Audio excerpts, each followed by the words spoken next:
This is Johnny Somali, an IRL streamer that mainly streams on Kick, which is actually the most professional and heavily moderated streaming platform ever. He's getting in there. He is getting. But Johnny's mindset when it came to streaming was very forward-thinking. He believed, or still believes, that anything was worth the views. And following this philosophy, he would go around harassing or messing with people on his streams to get reactions.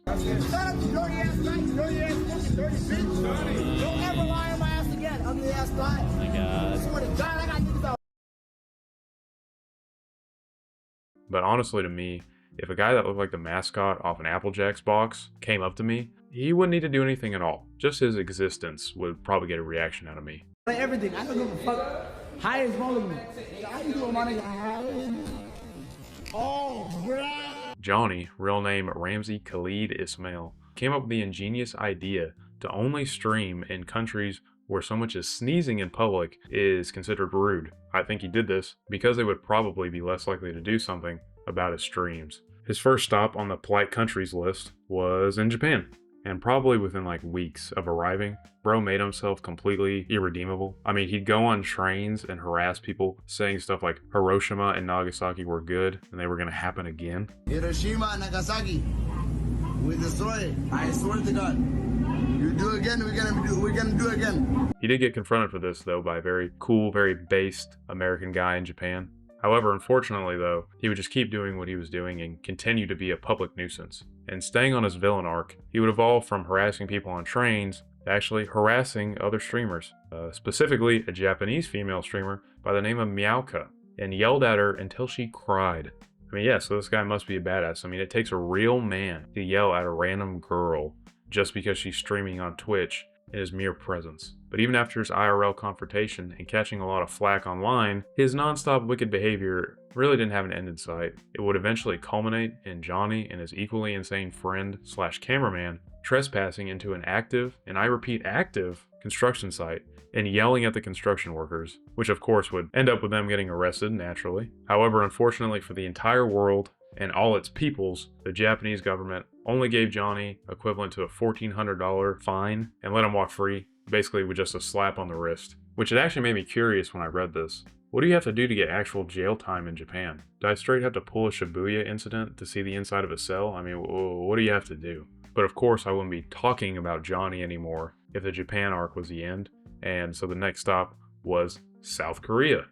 And the South Korea arc is kind of where we start catching up with what's going on with him today, since his self-admitted shtick was just bothering people in public for clout. So what do you want to talk about? Swing or not? Like, you're gonna come up to me, bro, why are you being racist to other people in other countries? For money, for clout. I've said it many times. I don't give a fuck. I have no morals. I'm a fucking sociopath. I don't give a fuck. He wasted no time and got to work pulling antics similar to the ones he did in Japan.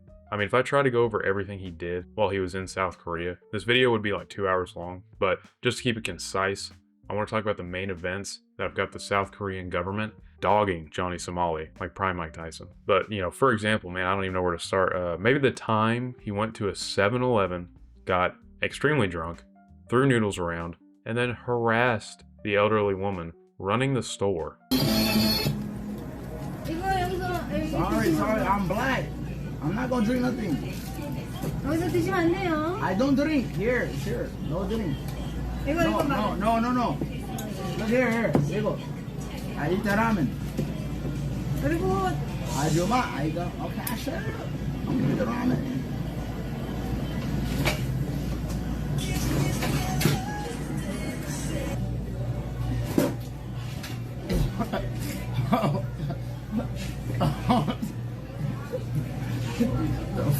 And of course, this wasn't an isolated event, because for some inexplicable reason, and I don't even know where he came up with this idea, but during another stream, he would carry around a rotting fish in a see-through bag, which first off, just, gross. But then he would take the fish in the bag and harass people on the street with it. He even carried it around on a bus with him as he was riding, which if I was one of the people on the bus and having to smell that, I'm reaching for that wheel and flipping the entire bus.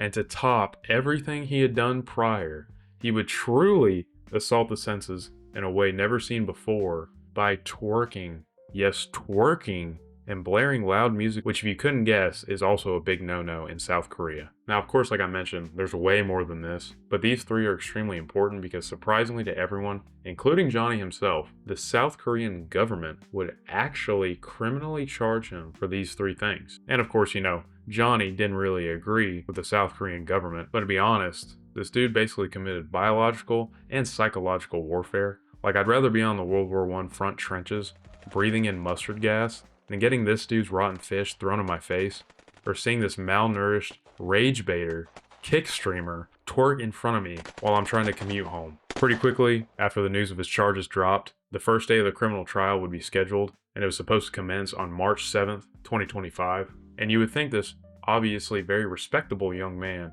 who showed no signs of deviance would take the trial that determines whether he walks free or not seriously, but hilariously, and not really unexpectedly, he didn't. Court was supposed to start around 10 a.m., and your boy Johnny didn't show up till around 11.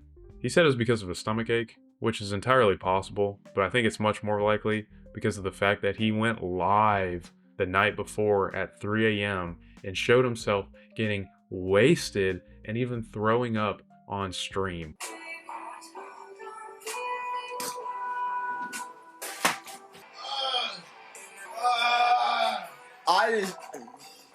I just threw up everywhere. So I'm going to go out on a limb and say that he probably just got hungover and overslept. Oh, but hold on, because it somehow got even worse after he actually showed up. Because when he finally did arrive, his outfit consisted of a suit that must have been made for Kingpin himself and did not fit Johnny in the slightest, along with a MAGA hat that he tried to wear in the courtroom. And you're literally just not allowed to wear a hat during court in South Korea. And not once, but twice did they have to tell Johnny to take off his hat. The Johnny Somali trial, and it's safe to say things went terribly for him. Like, from the start, he walked in, he started making faces at us for being there, and of course he walked in with a MAGA hat on. Immediately, he got in trouble for wearing the hat. He took off the hat, and then he put it back on again and got in trouble for it again. I mean, he did not take this seriously at all.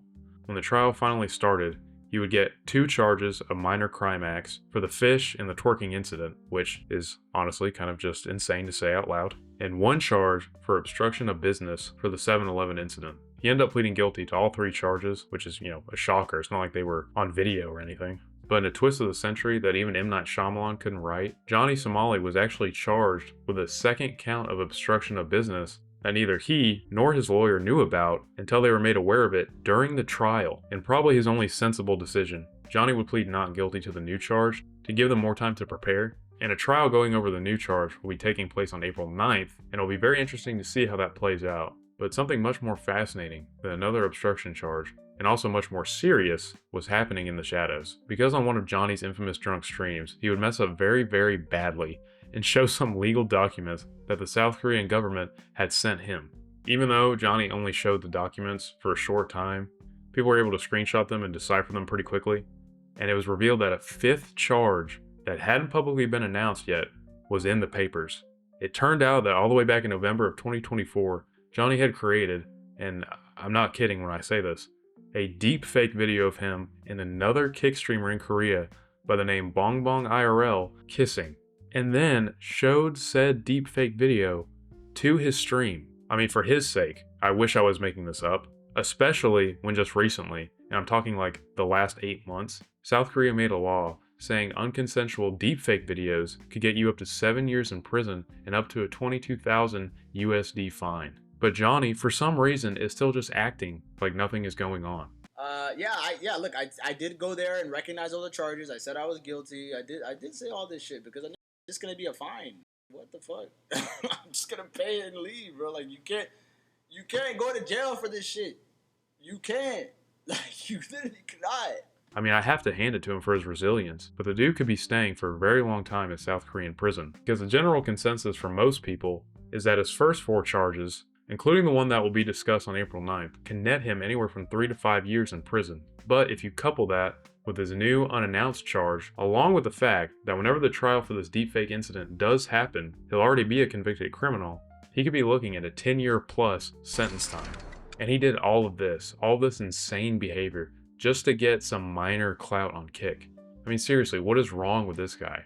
If you want to get a little more up close and personal with the case, I'll link some info below, but I know for a fact I'm going to keep up with Johnny Somali because unless he seriously gets some kind of real punishment and not some slap on the wrist, he's going to keep going around and behaving like this. So I hope the South Korean government doesn't take it easy on him, especially because Johnny himself shows absolutely no remorse and honestly just seems to be immaturely blowing the whole situation off, just acting like he's completely untouchable, which is a great wake up and grind mindset, but not when you're facing actual criminal charges.